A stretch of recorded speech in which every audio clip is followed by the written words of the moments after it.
Hello everyone, my name is Shambhavi. Hope you all are doing well. So basically, now today we are going to discuss the another 5 questions in this Python interview series that we are taking, right? Now, let's see that what is the first question for today and basically how to answer this question, right? So my very first question for today is how to remove values to a Python array. Now basically my question goes here that how we can just remove the values to a Python array. Right, this is the question for now. So let's get started with the answer for now. So I'm just writing that array elements. Okay, I'm just writing the answer that array elements can be removed, array elements can be removed using, basically we have two functions from which with the help of which functions we can just remove out the array elements if we just want, right? We can just remove the values from a Python array, right? So array elements can be removed using the first function is pop, okay, or my second function is basically the remove function, pop or remove, right? These are the two functions with the help of which we can basically remove the values to a Python array. Right now we'll be seeing basically that what is the difference between the pop and the remove as well, right? Because there are two functions, there must be some difference between both of these functions. Right, so let's write here an example. Let's take an example, and with that only we'll just say that what's the difference between them. Right, so let's say I have taken a variable that is b, and here I'll be writing arr dot array. Okay, arr dot array. You remember that arr is the short form that we had actually given to the array when we just import it from the library, right? I'm just not writing that thing here, but assume that it is basically written. Okay, I'll just give one array here. Let's say that is 1. Okay, I'm just putting these brackets here. Okay, I would just write here 1, comma 2, comma 3, comma 4, comma 5. Okay, right? So these are the values which I have actually given here, right? Now basically what I is doing is that I'm just closing out that bracket here and like this, right? It is done. So arrays array dot array 1 2 3 4 5. These are the values which I have actually given here, right? Now basically first of all I'll be using out my pop function. So I'll just write here print and I'll just write a dot pop. Okay. Okay, just 1 second. I would just write that a little bit below so that it's like clearly visible. So I would just write here print and in the bracket it is a dot pop and like this, right? Now what does the very first function of this pop is that if I just simply written a dot pop, so what it will do, it will automatically eliminate, that is remove the last element from my array. So if I just run out my program here, so in that case this 5 will automatically be removed from here. So if I'm just not writing any particular number, any index here, so that will automatically take out the last value from my array which I have declared. This is the very first function of the pop. Okay.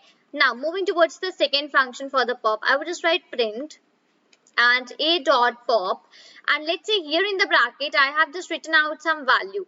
Okay, let's say I just wrote here a value. Let's for an index I would just adding an index. Let's say my index is 2 here. Okay, now what does this actually do? It will take out the value from the second index from here, and as I have just written print here, so in that case basically it will print me that thing, right? So here basically what it will do, this a dot pop, this pop will actually print me this last value which I am having here, okay, because I have written inside the print statement. And the same thing goes for this index one also. So if I just do not write anything inside here, so that will automatically take the last value. And if I just add some index or something here inside the bracket, so it will basically take that particular index, right? And you all know that basically the index goes from 0 1 2 3 up to n, right? Other than that, now let's see regarding the remove function, that what will the remove function do. Okay, so remove function is not written inside the print statement. Do not write it like this, it's having another procedure. Okay, instead of this just let me quickly make that b here because I have taken the variable as b. Now it's okay. I would just write here b dot remove. Okay, b dot remove, and now here in the bracket I'll be writing that value which I want to remove. Okay, so here let's say I just want to remove the value that is 2. So I would just write that value which I just want to remove inside the remove function, and I would at last I would simply print here the b. That will basically print me a new array, and in that new array this 2, right, the 2 number which we are having, that will be removed from that array, right? And basically if I just write print b dot pop and b dot pop in bracket 2, so it will basically result me the value, it will give me the value which I am writing there, right? So this is the basically whole idea regarding the pop and the remove function. This is how you just use the pop and the remove function, right? So the question was that how to remove values to a Python array. So answer for this particular question is that, so array elements can be removed using the pop or the remove function. These are two functions which you basically use out for removing the array elements, right? So basically I hope I just made this question clear to you. Now just let me go here, and now basically now let's move towards the second question that we are having for. Now let me just come down and show you right here. Okay. Now, basically, my second question goes here that how can the ternary operators be used in Python? Ternary operators, ternary means 3, right? So, how can this ternary operator be used in the Python programming? Let's see out the answer for this, okay? So, I would just write here that the ternary operator. First of all, we'll be telling that what is a ternary operator actually, okay? So, the ternary operator is the operator. It is the operator that is used basically, that is used to show the conditional statements. Okay, conditional statements. So this is basically what we just meant from okay, okay, just let me write out the correct spelling. Is statements right here. Okay, so this is actually what first of all the ternary operator is. So the ternary operator is an operator that is used to show the conditional statements. Whenever we are just having some multiple conditions, in that case we just apply out this condition, this ternary operator. Okay, other than this, my next thing comes that this consists of, okay, so next is that this consists of the true or false values, with a statement that has to be evaluated. So basically the output which you get in the form of this, like using the ternary operator, that consists of the true or the false values with the basically statements that you want to be get evaluated, right? This is actually what we had just discussed about the ternary operators for now, right? That the ternary operators is the operator that is used to show the conditional statement. Okay, other than this, this consists of the true or false values with a statement that has to be evaluated. Now let's see out that basically how we just write the syntax and all those things. Okay, so let me just write here syntax. Okay, syntax is basically firstly here we just write on underscore. Okay, not like this, that is basically like this, on underscore true. Okay, now if basically one of my statements is written this side. Okay, this is my statement 1, take it to statement 1, let's say. So stage 1, let's write this. Okay, so this is my first statement. So I have this written here if. Okay, now if after this if, what we just write out the expression here, expression basically on which we just want to the program to be evaluated. So that I've just written out my expression. Other than that, we just write here else. Okay, else, and else here I'm just writing on underscore false, and this is basically my statement number 2. Okay, now just have a look that if this is my, okay, let me take out a highlighter here so that it will be more okay, right here. Fine. My conditions goes like that. My first condition is if. Okay, if this expression which we have written, if this is true, okay, if the expression which we have written inside this is true, then basically this part will be executed, that is on true. That is my statement number 1. This will be executed. Otherwise, this statement number. Otherwise, if this condition is not true, then basically my on false statement, which it is written here, on underscore false, that is my statement 2, it will be executed. So on underscore true means that if my condition for the if is correct, then this on true statement will be like taken. Otherwise, this on underscore false statement will be taken. Right, basically I hope you had got a like little bit of idea that how it actually works, right? Other than that, we'll be seeing one example, then it will be more clear to you, right? Let's see an example here. Okay, fine. So let me just write one program here, one short program that will basically, let's say, give us some values. Let's say I'm having x comma y, and both of them are having the value as, let's say, 25 comma 50. Okay, so x is having the, let's say, value 25, and y is, let's say, having the value as 50. Okay, I would be just writing all the things in one statement because I am using my ternary operator, right? I would just write here. Okay, now after this 50, let's say I just took a variable that is max. Okay, let's say max is equal to, and that is, let's say, x here. Okay, so if x is less than y, else y. Okay, now let me explain that actually what I just have written, what I just meant from here. Fine, understand it in way that x and y are the two variables which I have taken. 25 and 50 are the values which we have given. Okay, main part of this starts from here, that if x is less than y, basically the value which we are having in x, if that is less than y, then what to do? Then max is equal to x. So max is the variable, and in that case basically this x would be my answer which I'll be getting.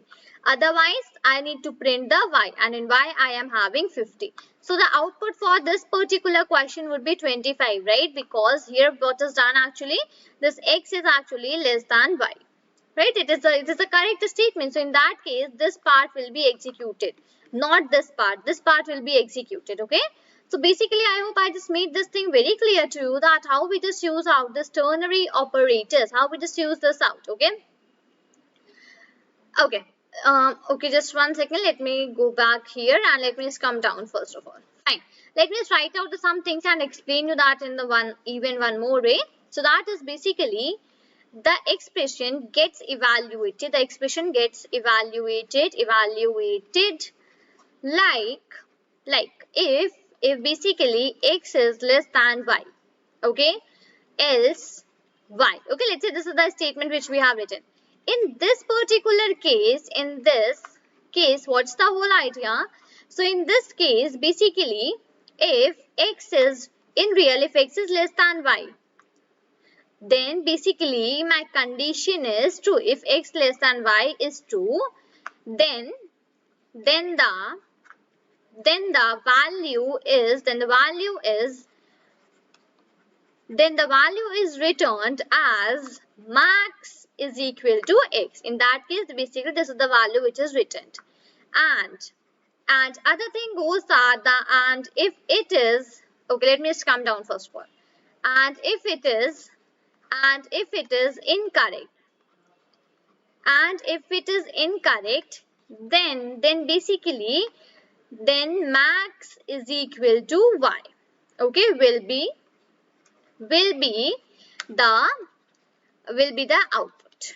Fine. So basically I have just even written the explanation as well, that if the expression gets evaluated like if x is less than y, else y. In this case, if x is less than y is true, then the value is returned as max is equal to x, and okay, and if it is incorrect, then max is equal to y will be the output, right? And here the whole things and the explanations are done, right? So basically, I hope that I had just made this thing very clear to you that how this actually ternary operator works, and basically how we just use this thing. So let me just see my next question for now. Okay. Basically, my next question goes like that: what is pickling and unpickling? Right now, basically, now we are just going to see about the pickling and the unpickling. Let's write out the answer for this. Okay, so I would just write here pickle module. Okay. So pickle module accepts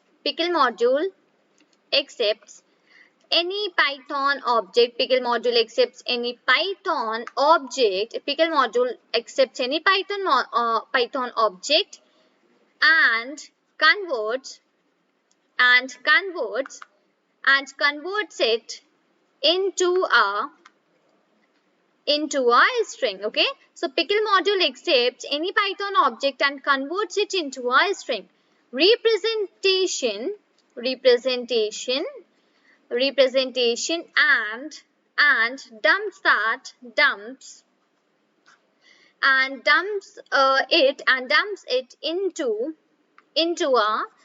dumps it into a file using dump function. Right, so basically what is the use of the pickle module? So pickle module actually accepts any Python object and converts it into a string representation and dumps it into a file using that dump function. And this particular process which I just written right now, so I will just write that this process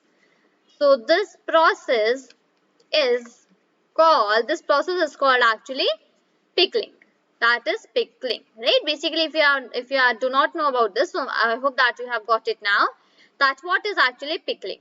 Now another thing comes that right here, that when okay, not when, that is basically while. Let me just write that pickling full stop. So here it goes that while the process of retrieving okay, let me just come down first of all. So while the process of retrieving original Python objects, while the process of retrieving original Python objects from the stored string representation, represent representation is called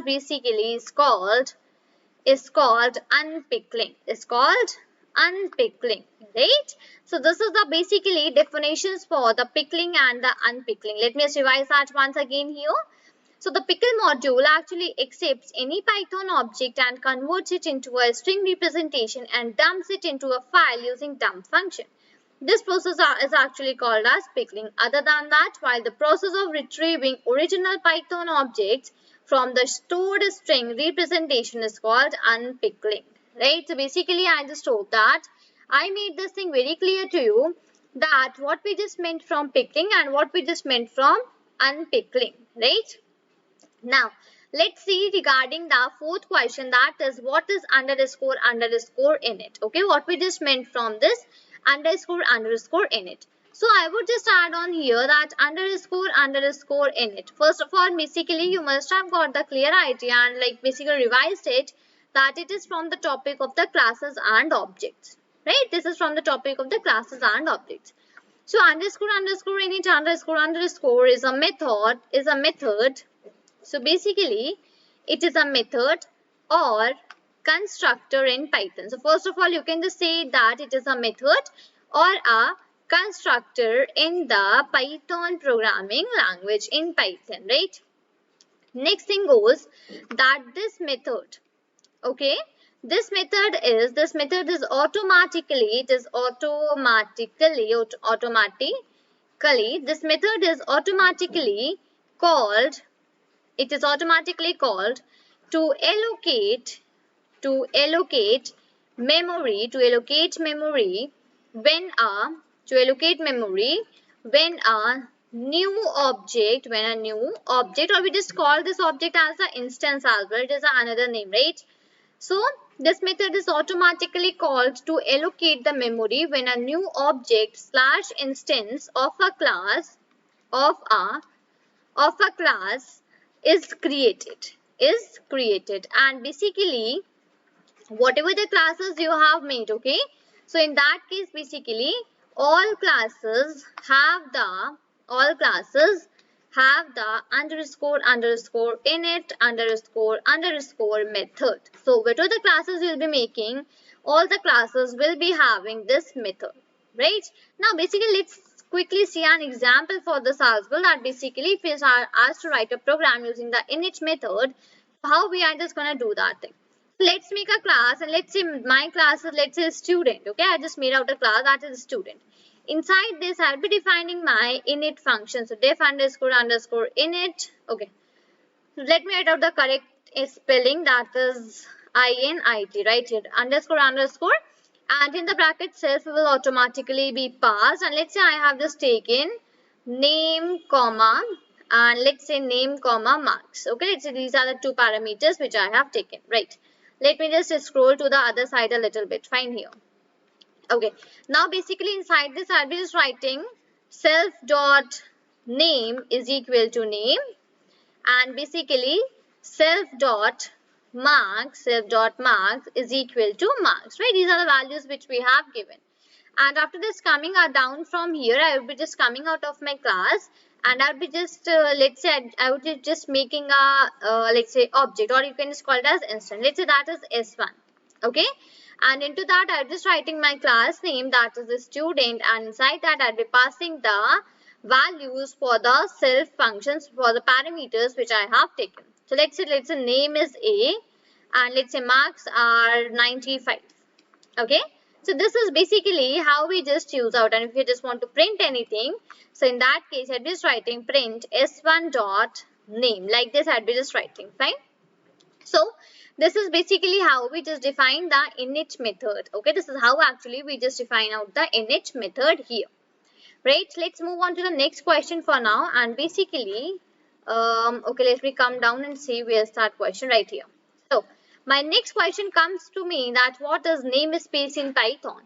So basically the answer for this question is very easy. So I would just write that thing here as well. A namespace is a naming system. A namespace is a naming, let me come down first of all so that I can just write it properly. A namespace is a naming system. I would just write that here, system used to, a namespace is a naming system used to make